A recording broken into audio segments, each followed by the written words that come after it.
Today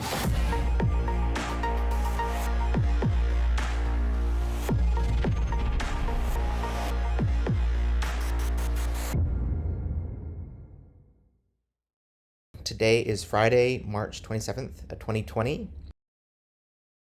Today I'm going to be sharing with you insights on the pandemic as part of the Freelancer seminar series. My name is Michael Liedtke. I have a master's in public health. I studied epidemiology at grad school. That was my major. Today I'm the product manager of the Freelancer API, but I have experience working in the Australian healthcare system and the Tanzanian healthcare system. In any case, let's get to it. So today I'm going to just give you a brief introduction on what's going on. I'm going to go through the state of the pandemic, the data, where to find it, what it all means. I'm going to share with you a really great tool. It's an epidemic calculator. It gives you insight into how epidemics and pandemics progress and what you can do about them. Next, I'm going to move on to the hammer and the dance. Now, this was a piece of analysis that's gone viral itself. Really interesting ideas and concepts in this, a couple of problems with it, but we'll go through that to help you get your head around it. Then I'm going to take a look at the kind of government response, what governments can do, what businesses can do, and what people as individuals can do. And finally, we'll wrap up with kind of looking into the future and how this all is going to play out. So first off, I think it's pretty evident to anyone watching this today that this is a world historic event. It's basically a denial of service attack on healthcare systems and economies. If you think of cloud computing, there's all sorts of investment made in the last decade or two on being able to scale up to handle millions, if not billions, of customers in the cloud. Now, this sort of technology can't really be applied to healthcare systems today. And that's why part of the reason why we're facing such trouble. So how we respond in the coming weeks and months is really going to determine how we come out of this and the course of the next decade. This is a really important point in time, and we really need to adjust to this. Adjustment period is very important.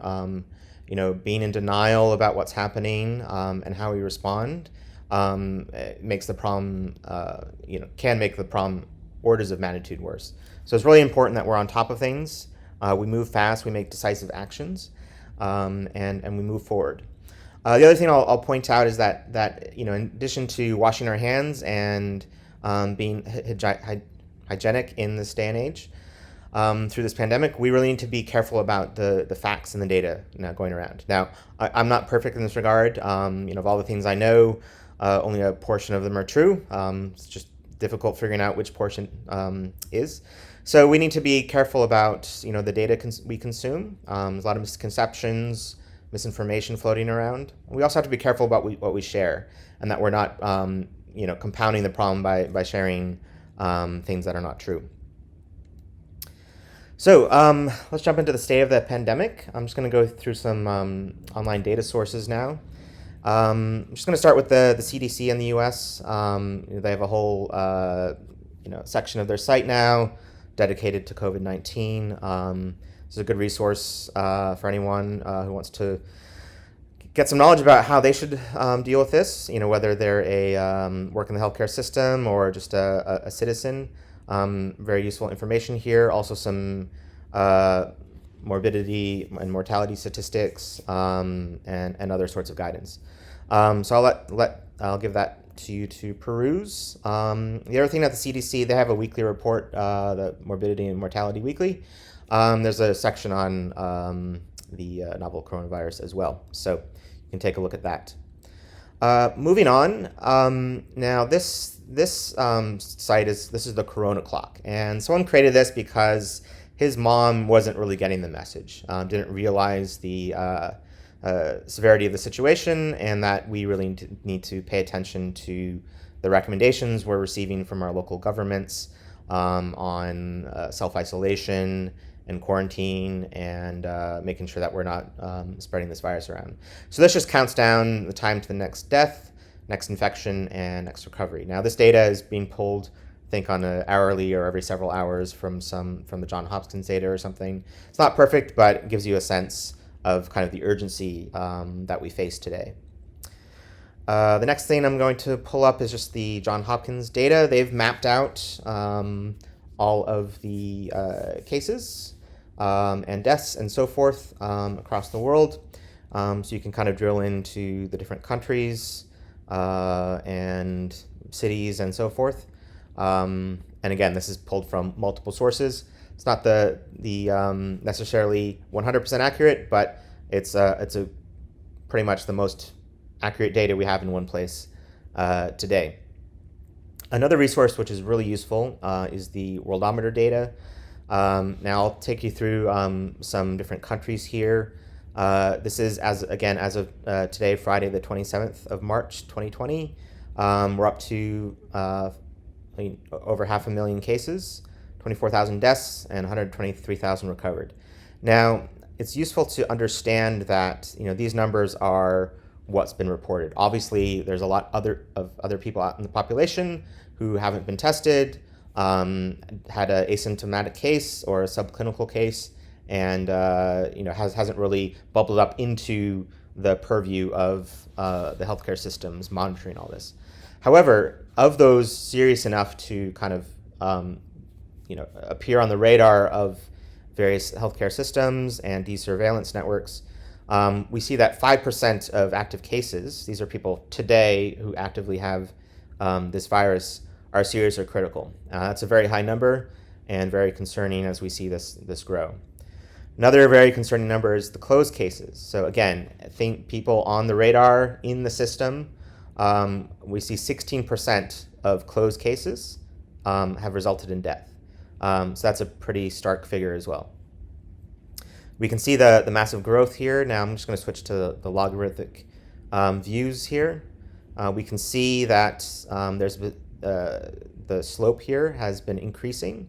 Now this is kind of interesting. So on a logarithmic scale, if you have a straight line, that means that it's an exponential growth. And the fact that the slope is steeper means that the time between doubling is decreasing. So this is accelerating. Now, eventually, epidemics, pandemics, they burn out. So there'll be an inflection point on that, and then it'll taper off. And you'll have like a logistic curve. In any case, we see that the growth has been accelerating. If you've been following this from the early days, the fact that it's going up by such large numbers, 30,000, 40,000 cases a day, and even more is kind of very, very confronting. So now down to the countries. Today is the first day where the U.S. has topped China. This started in China. China kind of topped out at 80,000 cases. Now, again, these are what's been reported. We don't know if how much of this information is true. But just based on this, it kind of gives you a sense for how different countries are coping with these things. Now, a few weeks ago, these new cases per day were in the tens and maybe into the hundreds. Now, and if you've been following this, you'll notice that these gone from hundreds to thousands, and now into the five figures with the U.S. here. Italy has topped out on the deaths so far. They're still seeing 600-700 cases a day, deaths a day. Also troubling here, there's still a lot of active cases. So some of these cases that are active remain in the hospital for very, very long time, over a month. So that's very concerning. I'll also point out that, the total cases per million population, these a month ago were, 50, 60, 70, maybe 100, 200, and now they're up into 1,300 cases. And in the case of Italy, 136 cases per million of population. So these numbers have been just growing and growing and growing and becoming more and more concerning. Now, taking a look at Australia here, I know I have an audience in Australia. Again, we're kind of early on in the curve here, but we should expect to be seeing numbers like up here at some point, unless we really take drastic action to tamp down on these issues. Again, taking a look at Australia, the cases per million population, 120. Deaths per million population, 0.5. So in terms of potential, these numbers from Italy and so forth, they haven't topped out yet. But we have a long way to go if we continue on the trend without taking action. Now, I know action has started, but it's important that that continues, and that on all levels, not just the government plans, but that people respond to this on an individual basis. I will also say that these numbers are largely due to how much you test. We really need to test for all of this stuff. Look at Switzerland has been doing a lot of testing, but they've also had kind of been slow to respond in terms of how they've cracked down on group gatherings and so forth. So yes, a lot of problems here. Jumping into the Australian details here, we can see this curve heading upward, and again we have this exponential growth here, linear from 100 to 1,000. So the time to get from 100 to 1,000 is going to be the same from 1,000 to 10,000, and then again from 10,000 to 100,000. And we see this across a lot of countries. Freelancer also has an office in the Philippines, so they're a little bit earlier in all of this. All right, the curve's a little bit different here. Maybe they're having some results from their social isolation policies, but we can see kind of similar concerns. Canada as well, similar type curves and exponential growth, and the U.S. of course now leading the boards. Obviously, New York City is deeply problematic, just with the density and all the public transportation and so forth. That's been spilling over to New Jersey. It had been Washington and California leading the way, but with New York coming online with this New Jersey spillover, all of this stuff is just going to grow and grow.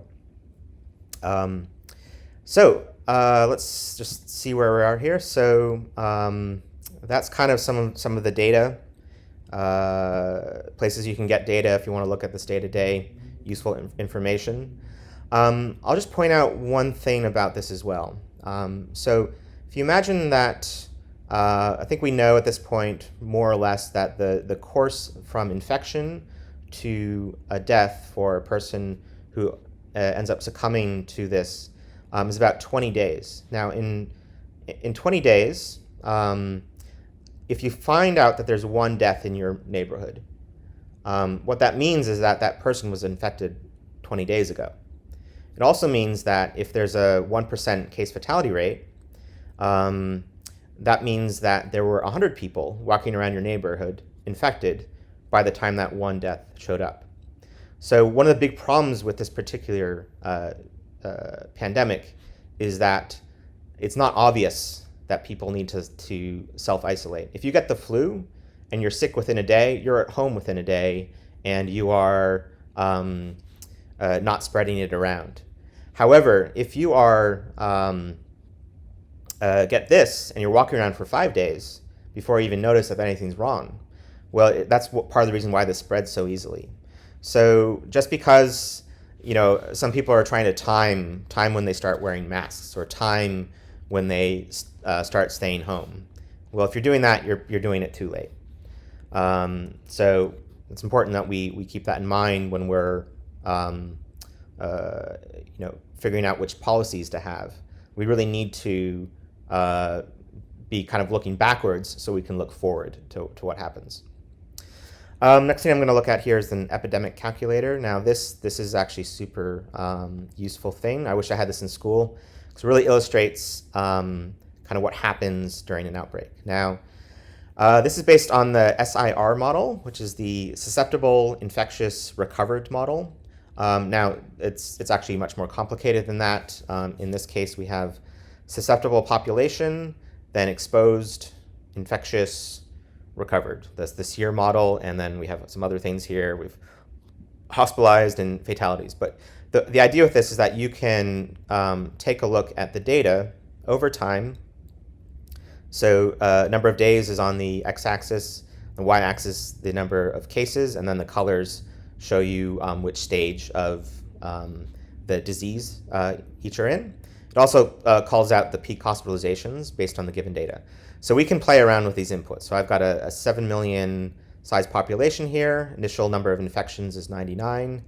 And I've got an R naught below 1. So R naught is the reproductive factor. So it's basically, given one case, how many more cases does it lead to?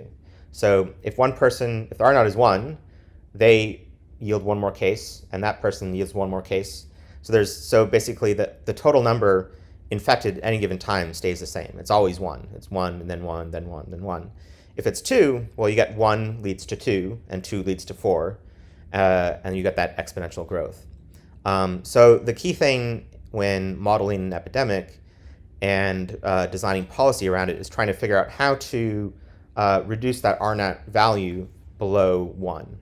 And so we have the concept of an R naught budget. Like, what tools do we have to reduce that R naught? Closing schools is one tool. Closing restaurants is another. And each of these has an economic cost. So we can basically design our society when dealing with this pandemic in a way that maximizes the results without entirely killing your economy. Now, all these things we can play around with. These are sliders here, so I'm going to just show you briefly what happens when we take the R naught up. So again, we're starting with 99 people out of a population of 7 million. If we start moving the R naught up, again, and also this is just decreasing. So right from the start, we're basically, peak hospitalizations around day 45, and peaked at 39 for the given mortality and transmission and so forth. But it kind of falls away the whole way. Now with R naught above that, we see, all right, it actually climbs because we got that exponential growth. But we also have over time people recovering. So that means there's fewer people susceptible. And so that's where you get a peak and then a drop. So you can play around with this, and you can model out everything in your population. We also see here, so I just bumped the R naught up to nearly 4, and we get this big peak here. Peak hospitalizations 800,000, so that's massive. So you can see the impact R naught has on things is absolutely huge, and that means that we all as citizens have to do our part to keep that down. In any case, I highly recommend playing around with this tool. You can play around with the sliders, see how it all works. There's a bunch of epidemiology down here and resources and stuff, but that's a super cool tool. All right, so the next thing after this is the hammer and the dance. Now, this is a piece of analysis that was published on Medium that's gone viral, and it's a super useful look at kind of how to game out this challenge we're all facing. So this is worth taking a close look at. I recommend you read through this whole thing, but I'm just going to highlight a few things. So first off, the hammer and the dance. What is this? So given this pandemic, if we do nothing, we're in a heap of trouble. Everything will just balloon out. Our hospital systems will be overrun, and the impact on people and society will be massive. Be a huge number of deaths, huge amount of disability. There's a lot of issues here. So mitigation. This has also been thrown out. Well, why don't we try to flatten the curve? Let's mitigate this by shelter at home and try not to go out too much. We'll close the nightclubs, but we'll keep the restaurants open. Well, it turns out that that's nearly as bad as doing nothing. So the idea of the hammer is to just shut everything down. So massive, decisive action, get everyone to stay at home, everything's closed, hammer on this to put a lid on it so then we can deal with it. It buys us time to deal with it. And the dance is what we do after that. So that's the basic concept. And if we do this, we can just spend a few weeks with the hammer. If we end up in mitigation, we're going to have wave after wave after wave of trying to deal with this. Like, it's getting out of control, let's try to flatten the curve. But if we don't do it properly, it's just going to kind of bubble up again. So that's what faces us. And again, we see this massive growth. This is where it started. And you can see the exponential growth here. So this is just kind of covering the history of everything. Different countries have reacted in different ways. I will point out that, Hubei province, they shut down at 1,000 cases. So Australia's already at 3,000. The US is at 85,000. Do we have perfect shutdown in Australia at the moment? I don't believe so. I think in the last week, there's been a lot of strides in that direction. And the US, complete patchwork. No real federal shutdown. So as US is in a lot of trouble, and I'll get to that in a bit later on the part on government. So using that tool I showed you earlier, this analysis has looked at the situation in the US. They've made a bunch of assumptions down here, so population and so on and so forth. And based on those assumptions, they've produced this outcome of 10 million dead. So pretty stark stuff. The other piece to understand here is, all right, given the infections, this is how many people we're going to have in the hospital, and this is how many people we're going to have in the ICU. This red line here is how much hospital capacity is available. Very, very small amount compared to the demand. And again, if we had Amazon Web Services or Microsoft Azure or Google Cloud Platform, we could go ahead and we could scale up our healthcare system to deal with the peaks in demand. But we don't, so we have this situation where we're about to be overrun. And that's why we need the hammer. This analysis was in response to a paper that came out of Imperial College 2 weeks ago. Actually might have been published earlier or distributed earlier. This particular hammer and dance came out a week ago, so this has been gaining traction. In any case, this Imperial College was looking at, all right, if we do nothing, we get, we're absolutely slammed, a lot of people die, but we get it over with because people will get some immunity from being infected and it'll kind of resolve itself. If we do mitigation measures, so closing schools and universities, make it a little better, so on and so forth. So we can kind of flatten out these curves a bit. So that sounds good, like we're cutting the problem in half or something. The problem with that is that with some of those measures, you get a second wave or a third wave or so forth.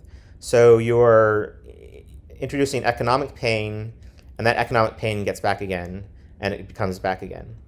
The other thing to think about is that, all right, the hospital system is already operating at, peak capacity already. So hospitals are already dealing with strokes and heart attacks and, car accidents and all sorts of other things, right? So flattening the curve and getting these curves to extend out in time means that you have, in theory, more capacity over time to deal with COVID-19 infections. And yes, in theory, that's true. In reality, well, you may just take care of your COVID-19 patients over a longer period of time, but then your hospital system still can't cope because it's already at the limit in terms of all the other things going on. So you got all these secondary casualties.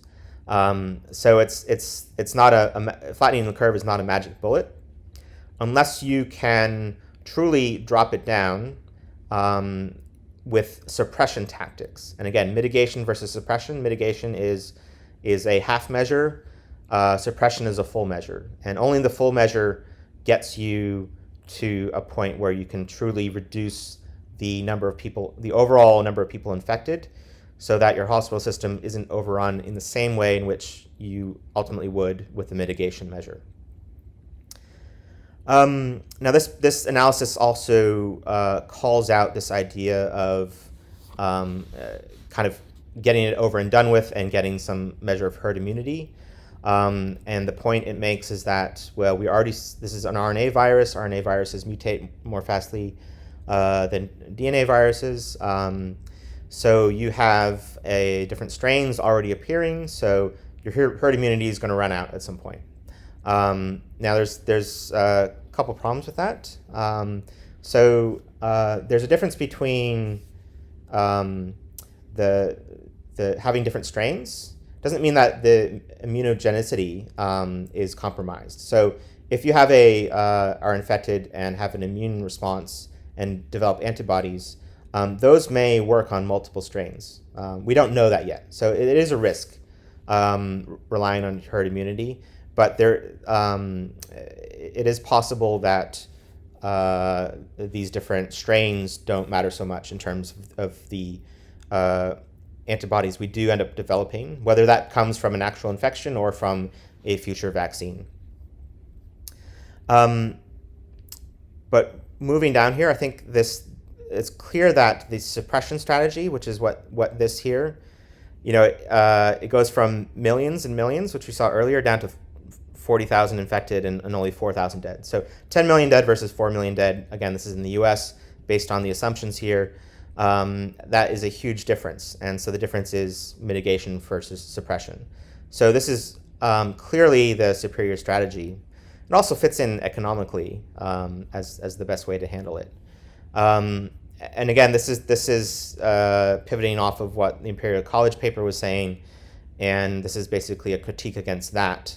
That we need to be smart about how we go about these things. So, suppression it reduces the overall number of people being infected because it delays the transmission right now, cuts off that exponential growth. It also buys us time to do other things, to look for, to deal with this on a local or regional level, and to deal with it either with pharmaceutical interventions down the road, where if we find a drug that works or develop a drug that works, or a future vaccine. We can see suppression working in Hubei province. Number of cases here, I guess it was more than 1,000 when they did a full lockdown. And we can see that they locked it down, and then it eventually fell.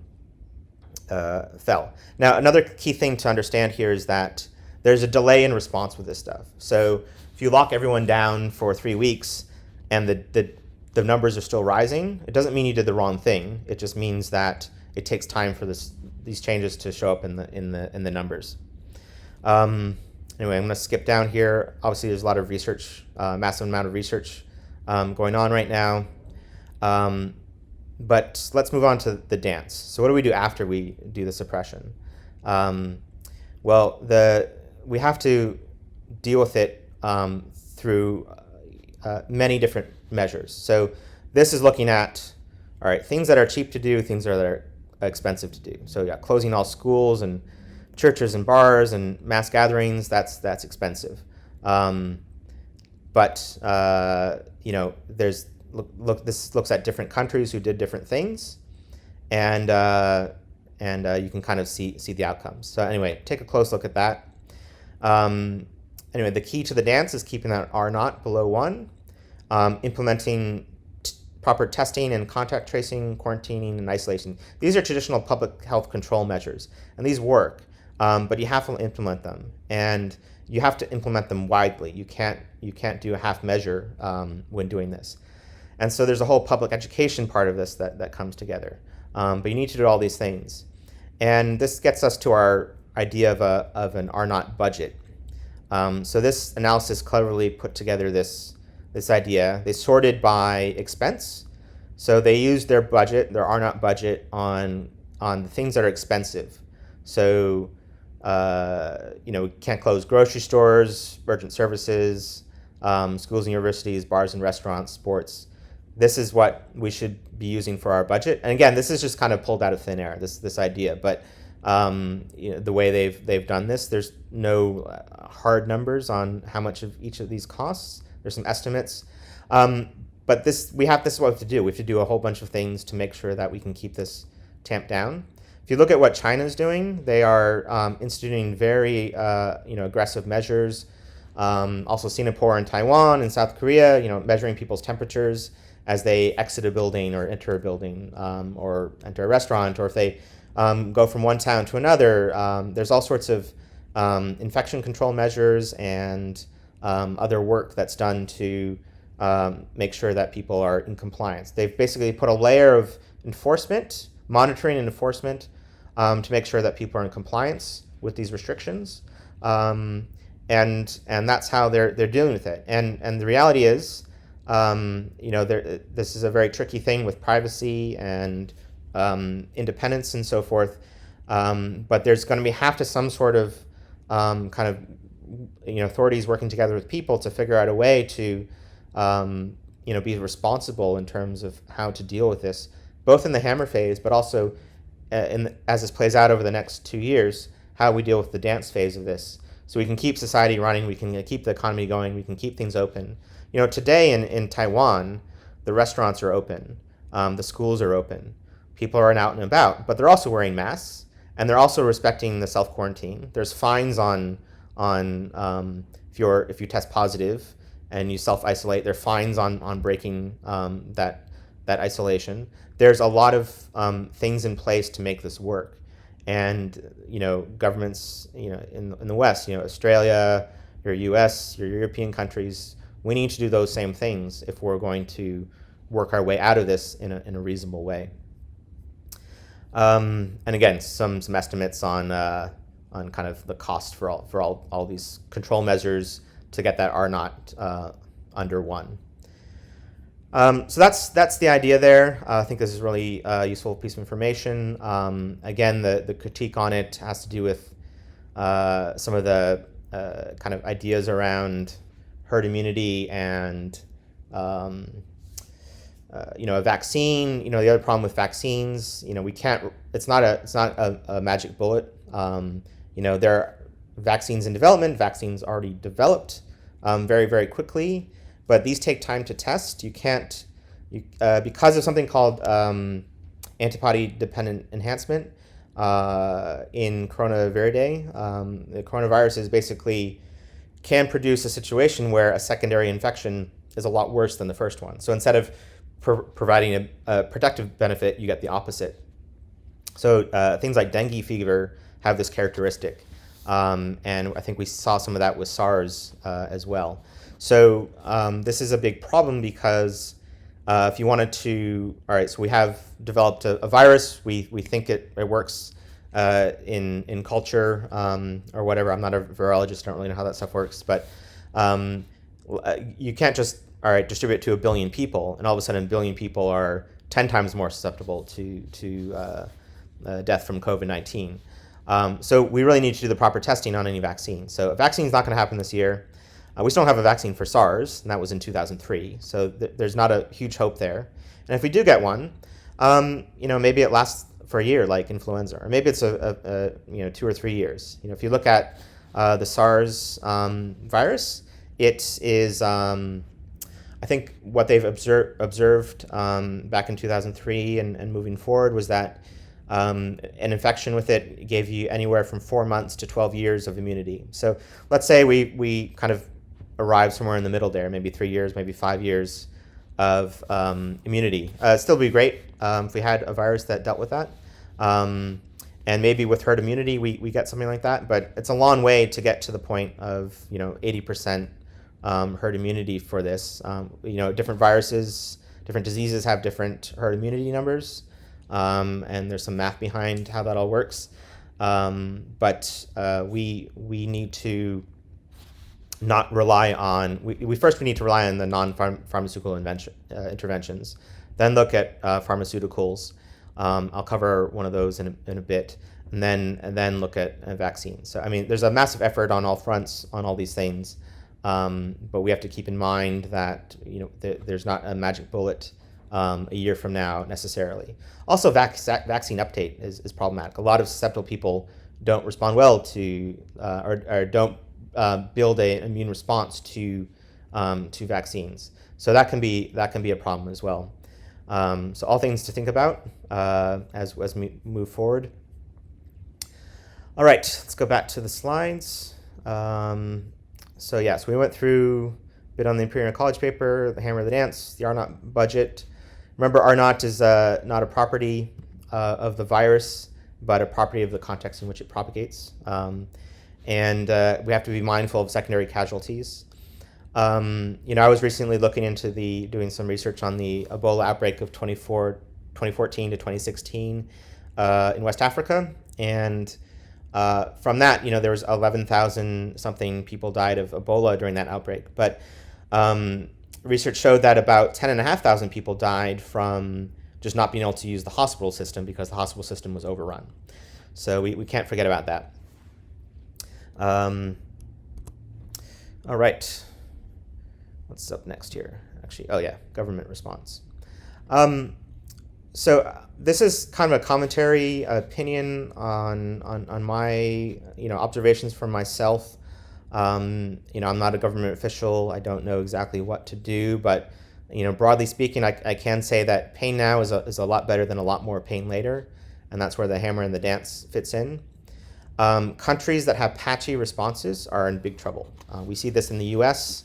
The response in the U.S. has been largely bottom up.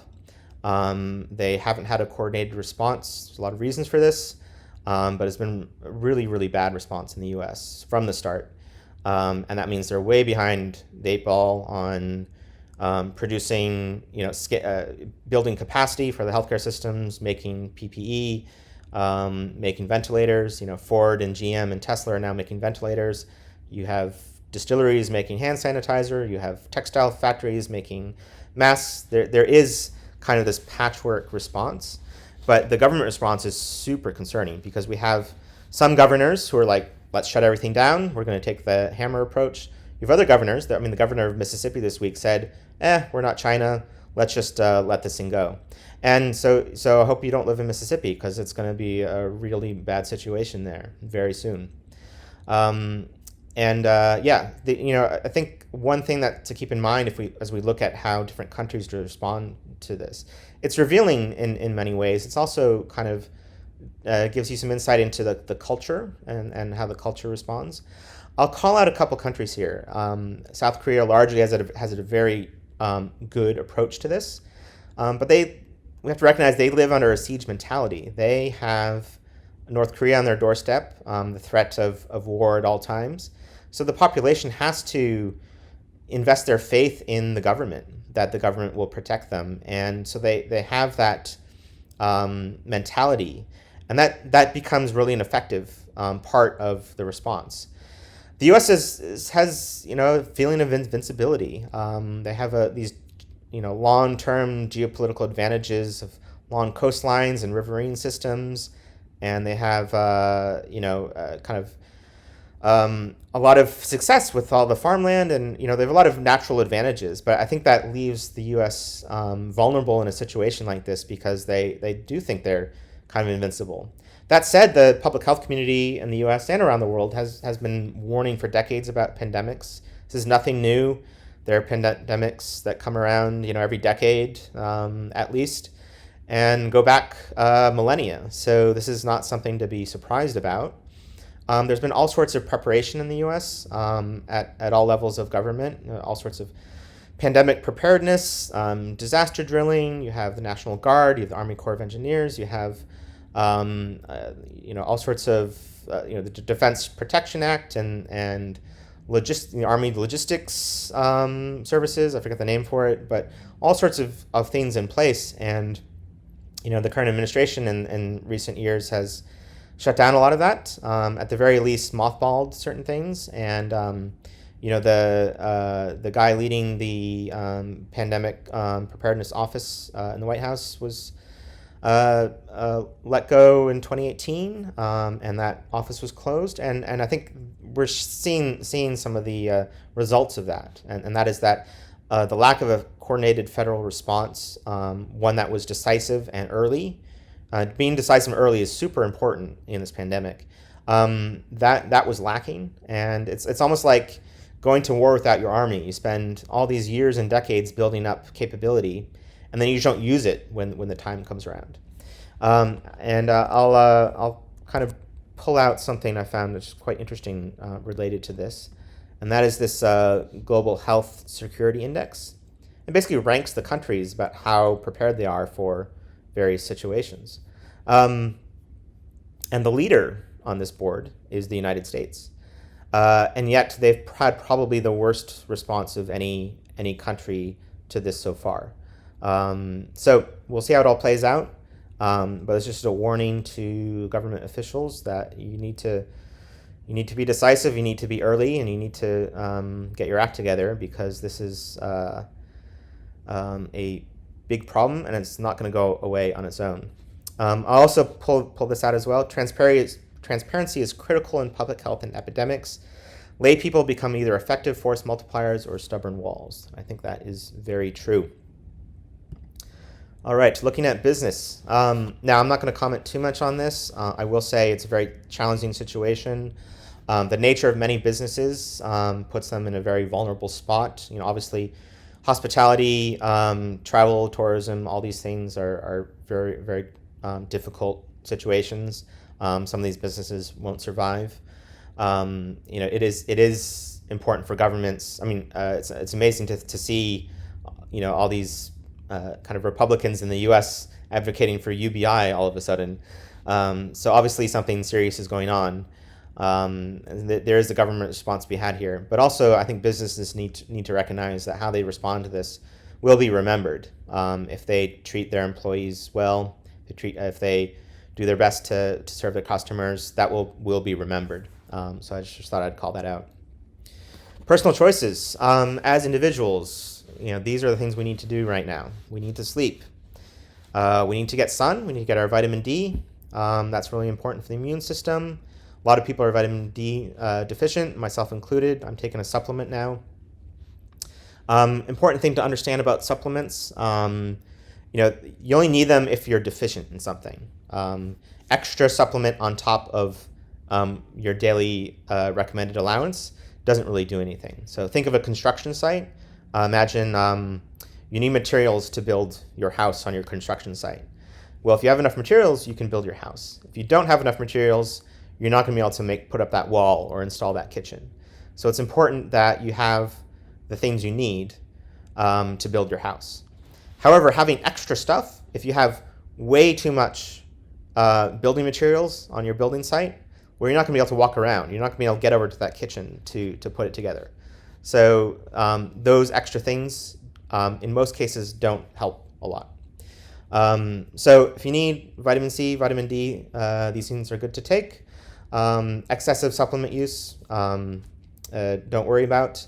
Again, if you have any concerns, talk to your doctor. I'm not a doctor. It's not medical advice. Masks, a lot of misinformation about this. I think the initial idea was, all right, let's save them for healthcare workers. Fair point. Healthcare workers do need these more than anyone else. However, the messaging was wrong around this. Instead of saying, yes, masks are effective, but keep in mind, save them for your healthcare workers, the message was masks aren't effective, which puzzled a lot of people. Like, if they're not effective, then why are healthcare workers using them?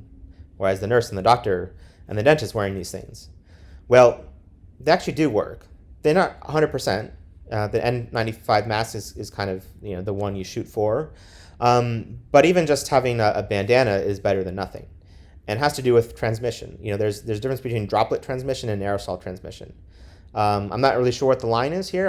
I'm not sure if there's clear evidence that suggests that this is purely a droplet transmission scenario versus aerosol. But if you're wearing a mask and everyone around you is wearing a mask, well, you're in much better position, because at the very least, the droplet transmission is not affecting you.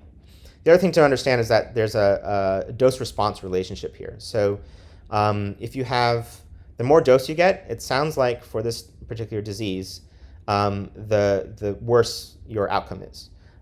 So wearing a mask, even if it's not 100%, is a lot better than saying, well, it's not 100%, so I just won't bother.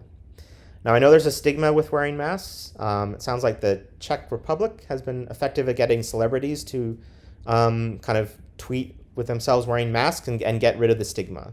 And I think celebrities should be doing this. Definitely in Australia, we should get famous people here to wear a mask and get people over this idea that this is a silly thing.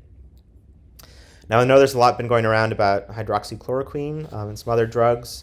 There was an initial quote-unquote study out of France, but it had a sample size of 30, and it wasn't controlled, it wasn't blind. There was a lot of problems with it, and there's some follow-up studies that have basically shown no difference between treatment and control. There's been some research in looking at the cell response in a petri dish, and it looks like that is promising, but again, that doesn't always translate into the human body. Basically, this is inconclusive at this time. Don't go out and get this stuff. The other thing to consider is that a lot of anecdotal evidence is just a case of regression to the mean. Someone gets infected and they get better. And when they were infected, they took something. So they assume that, oh, what I took was what cured me. And it could be I had nothing to do with it. It's just your body was fighting it, and you ended up with a good outcome.